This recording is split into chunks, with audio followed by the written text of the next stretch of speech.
Hello nursing aspirant भाई, कैसे हो आप सब? आई होप आप सब बहुत अच्छे तरीके से अपने एग्जाम्स की तैयारी कर रहे होंगे।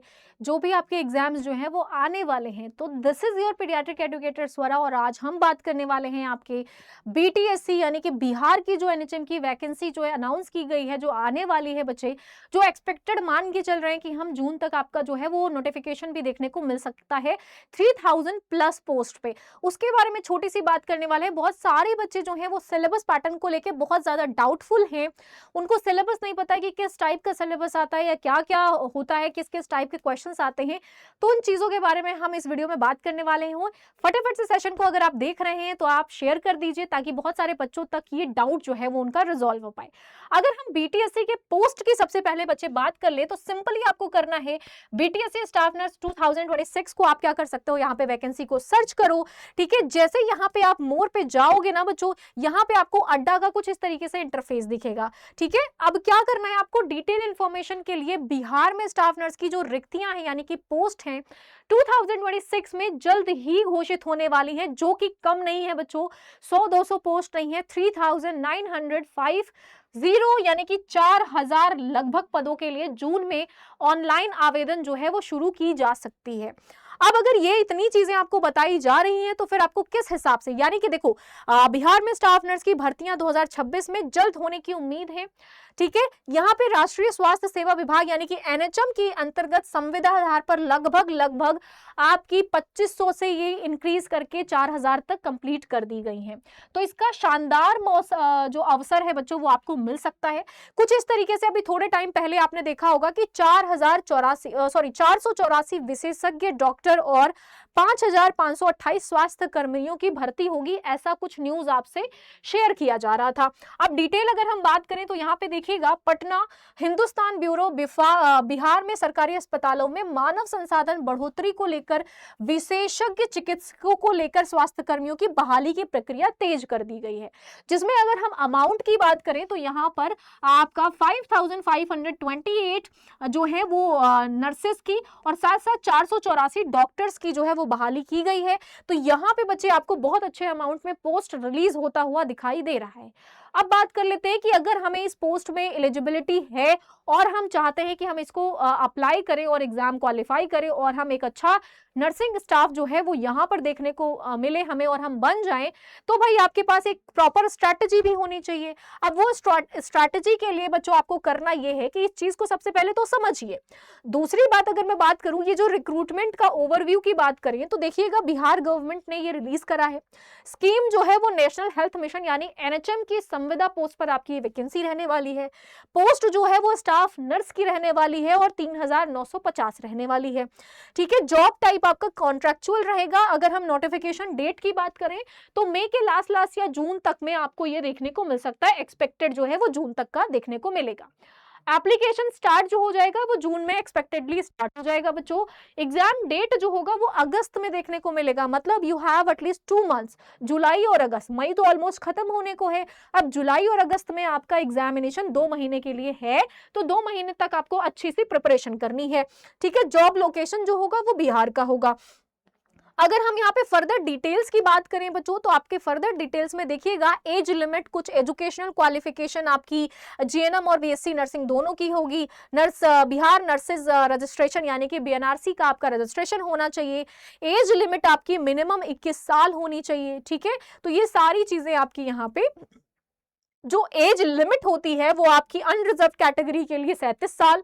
ठीक है, अनरिजर्व फीमेल के लिए आपकी 40 साल, बीसी और ईबीसी यानी कि मेल और फीमेल के लिए आपकी 40 साल और यहाँ पे एसटी एससी कैटेगरी के लिए आपका 42 साल रहने वाला है।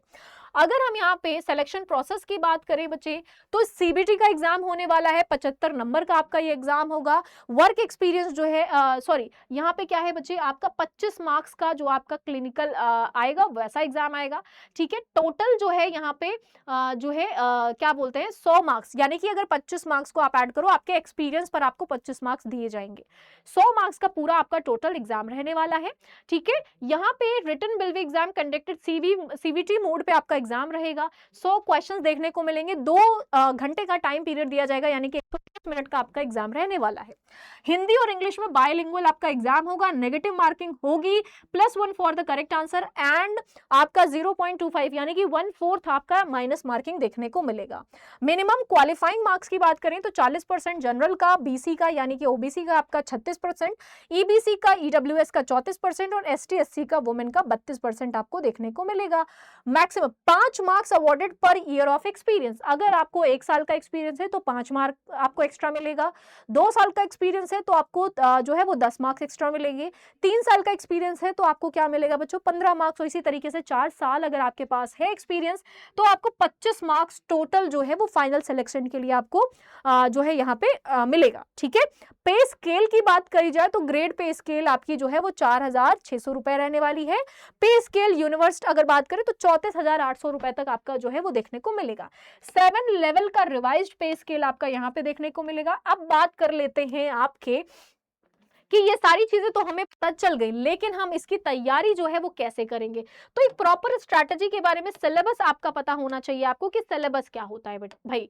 ठीक है, अब सिलेबस के लिए बच्चों आपको करना क्या है कि आपको सबसे पहले तो ये पता होना चाहिए कि पढ़ना क्या क्या है।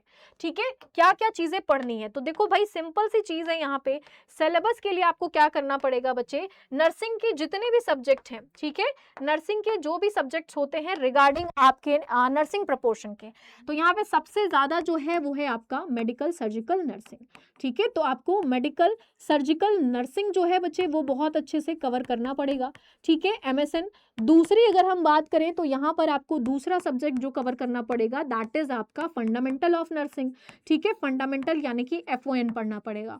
तीसरी अगर हम बात करें बच्चों तो थर्ड यहाँ पर आपको पीडियाट्रिक कवर करना पड़ेगा यानी कि चाइल्ड हेल्थ नर्सिंग। ठीक है, नेक्स्ट अगर बात करें तो आपका ओबीजी यानी कि ओबीजी एंड गायनी आपको कवर करना पड़ेगा। कम्युनिटी आपको पढ़ना पड़ेगा। ठीक है, कम्युनिटी पढ़ना पड़ेगा। फोर्थ अगर मैं बात करूं तो यहां पर आपकी क्या चीज हो जाती है भाई, सिंपल सी चीजें कि कम्युनिटी के बाद आपकी एमएचएन यानी कि मेंटल हेल्थ नर्सिंग हो जाएगी। सेवेंथ की बात करूं तो यहाँ पे नर्सिंग एप्टीट्यूड और भाई आपको नर्सिंग मैनेजमेंट भी कवर करना है आपके एग्जाम के लिए, ये भी इंपॉर्टेंट रहता है। ठीक है, तो ये कुछ आपके पर्टिकुलर क्या होते हैं भाई, सब्जेक्ट्स होते हैं जिन सब्जेक्ट को आपको इस एग्जाम के लिए पढ़ना ही पढ़ना पड़ेगा। ठीक है, अब सारे सब्जेक्ट के बारे में आपको पता है कि साइकोलॉजी में आपको ये पढ़ना है, फंडामेंटल के सारी चीजें होती हैं, कम्युनिटी में आपको क्या क्या पढ़ना है। ठीक है, तो कहने का मतलब है बच्चों ये सारी के सारे जो पॉइंट्स हैं इन पॉइंट्स को आपको सारे सब्जेक्ट के बतौर पढ़ना पड़ेगा। ठीक है, अब अगर बात कर लें कि एडमिनिस्ट्रेशन, सुपरविजन और एजुकेशन, ठीक है, एक जो और है वो है आपका 8 नंबर सब्जेक्ट, वो है नर्सिंग एजुकेशन। ठीक है, नर्सिंग एजुकेशन। तो इन सब को पार्टिकुलरली आपको एक एक करके सारे ही टॉपिक रिवाइज करने पड़ेंगे जो भी इन सब्जेक्ट्स के ऑल इंपॉर्टेंट टॉपिक्स होते हैं। ठीक है भाई, अब इन चीजों को कवर करने का एक स्ट्रैटेजी भी आपके पास होना चाहिए। तो बच्चों देखो, सिंपल सी चीज है कि सबसे पहले आपकी बेस क्लियर होनी चाहिए। ठीक है, हमारे पास 2 से ढाई महीने जो है वो देखने को मिलेंगे। ठीक है, 2 से ढाई महीने या मान के चलते चलो 3 महीने हैं हमारे पास, अगर मान के चले तो 3 महीने। अब इन 3 महीने में इन सारे सब्जेक्ट को आपको किस तरीके से रिवाइज करना है, तो सबसे पहले तो आपको क्या करना पड़ेगा, बेस को स्ट्रॉन्ग करना पड़ेगा। दूसरा पॉइंट, आपको सारे ही सब्जेक्ट को परमानेंटली रिवाइज करना पड़ेगा, रेगुलर। ठीक है, रेगुलर रिवाइज करना पड़ेगा। तीसरी चीज है बच्चे, बेस क्लियर करने के बाद एक एक सब्जेक्ट के एक एक स्ट्रॉन्ग पॉइंट्स के आपके कॉन्सेप्ट के क्लियरिटी होनी चाहिए, तो कॉन्सेप्ट को क्लियर करना पड़ेगा। ठीक है, चौथी अगर मैं बात करूं तो एमसीक्यू प्रैक्टिस करना पड़ेगा। आप बोलोगे कि मैम ये सारी चीजें आपने बता तो दी, लेकिन करेंगे कैसे, तो देखो भाई, एमसीक्यू प्रैक्टिस करने के लिए आपको यूट्यूब पे, ठीक है, वाईटी पे 11 बजे डेली आपकी जो है वो क्लास होती है, सीएचओ स्पेसिफिकल सीरीज। ठीक है, तो इसमें आप क्या कर सकते हैं, डेली के डेली क्वेश्चन को प्रैक्टिस कर सकते हैं, जिसमें सारे ही सब्जेक्ट के आपके ऑल सब्जेक्ट के बच्चों क्या होने वाले हैं, रिवीजन होने वाले हैं। जितने भी एमसीक्यू प्रैक्टिस हमसे बन पाएंगे हम सारे के सारे आपको सॉल्व कराएंगे, इंक्लूडिंग योर पीवाईक्यू। जितने भी पीवाईक्यूज हैं हुए हैं अभी तक के, उन सारे पीवाईक्यूज को हम क्या करेंगे, रिवीजन करेंगे। दूसरी चीज है यहाँ पे, एक और तरीका है, वो ये है बच्चे कि आपका मैं बता दूं कि टेलीग्राम पे अगर आप सेल्फ एनालिसिस करना चाहते हैं तो टेलीग्राम पे पूकी पीडियाट्रिक ग्रुप है आपका, जिसकी वजह से आपको क्या करना है, यहाँ पे ठीक है, यहाँ पे आपको मिलेगा सेल्फ इवैल्यूएशन, जिसमें आपकी होती है क्विज, और इस क्विज में आपको क्या करना है, 10:30 बजे डेली अपने आप को सेल्फ एनालिसिस करना है क्वेश्चन करने के बाद, ताकि आपको ये पता चल पाए कि आप कहाँ स्टैंड कर रहे हैं और कौन कौन से कॉन्सेप्ट में आपकी क्लियरिटी आपको चाहिए।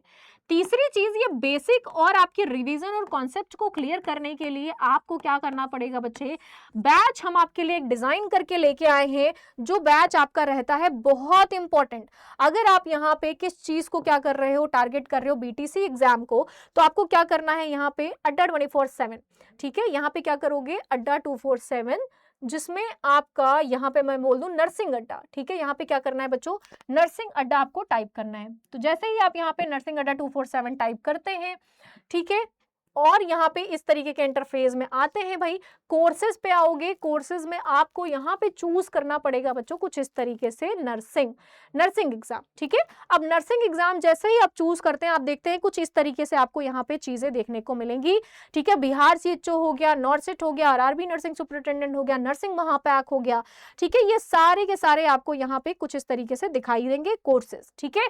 अब इन कोर्सेज में क्या करना है, आपको इनरोल करना है। तो बिहार स्टाफ नर्स पे जैसे ही आप क्या करते हो, यहाँ पे क्या करोगे बच्चे, आओगे, तुरंत के तुरंत आपको यहाँ नर्सिंग महापैक और संकल्प Bihar staff nurse foundation batch जो है वो दिखाई दे जाएगा। जैसे ही आप यहाँ पे क्लिक करते हैं, आप यहाँ पे देख पाइएगा कि 14 मई से ये आपका स्टार्ट होने वाला है बैच। यहाँ पे आपको बाय नाउ पे क्लिक करना है, एंटर कूपन कोड करना है YT54। जैसे ही आप YT54 को क्या करोगे, यहाँ पे पुट करोगे, वैसे ही ये जो आपका अमाउंट है, ये अमाउंट आपका थोड़ा सा रीजनेबल आ जाएगा।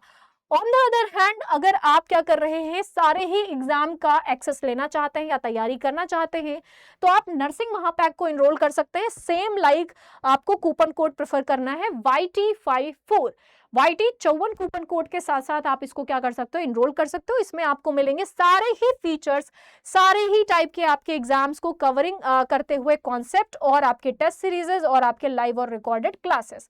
अगर आप, ठीक है, किसी भी और एग्जाम, जैसे आपका आरआरबी सुपरिटेंडेंट हो गया, तो आप इसके लिए शताब्दी आरआरबी बैच जो है वो प्रेफर कर सकते हो। तो there are many multiple type of आपके कोर्सेज जो आपके पर्टिकुलर एग्जाम में स्टैंडर्ड डेविएशन रखते हैं हर एक आपके सब्जेक्ट का। तो भाई स्ट्रक्चर्ड अभी पढ़ाई करना बहुत इंपॉर्टेंट हो गया है। तो बच्चों आपको क्या करना पड़ेगा, एक क्लियर माइंडसेट के साथ जिस भी एग्जाम को आप टारगेट कर रहे हैं उसका एक फोकस्ड गोल होने के साथ साथ आपको स्टडी करनी है। आई होप ये चीजें आपको समझ में आई होंगी। स्ट्रैटेजी में बच्चों आपको दिमाग में क्लियर करना है कि कौन से सब्जेक्ट का वेटेज आपको समझ में आ रहा है और किस टाइप के क्वेश्चंस आपको प्रैक्टिस करने हैं, कैसे कैसे करना है, कौन से सब्जेक्ट को कितना टाइम देना है। तो इस चीज को ध्यान रखते हुए आपको क्या करना है बच्चे, यहाँ पे बैचेस में एनरोल करना है, ताकि आपको प्रॉपर गाइडेंस और प्रॉपर मोटिवेशन मिल पाए, ताकि आप एग्जाम को बहुत अच्छे तरीके से बीट कर पाओ। All the very best, thank you so much. ऐसे ही इंफॉर्मेटिव वीडियोस के लिए आप चैनल को सब्सक्राइब कर सकते हैं, ताकि रिलेटेड एनी एग्जामिनेशन और एनी काइंड ऑफ इंफॉर्मेशन आप तक वो इंफॉर्मेशन सबसे पहले पहुंच पाए। All the very best, thank you so much.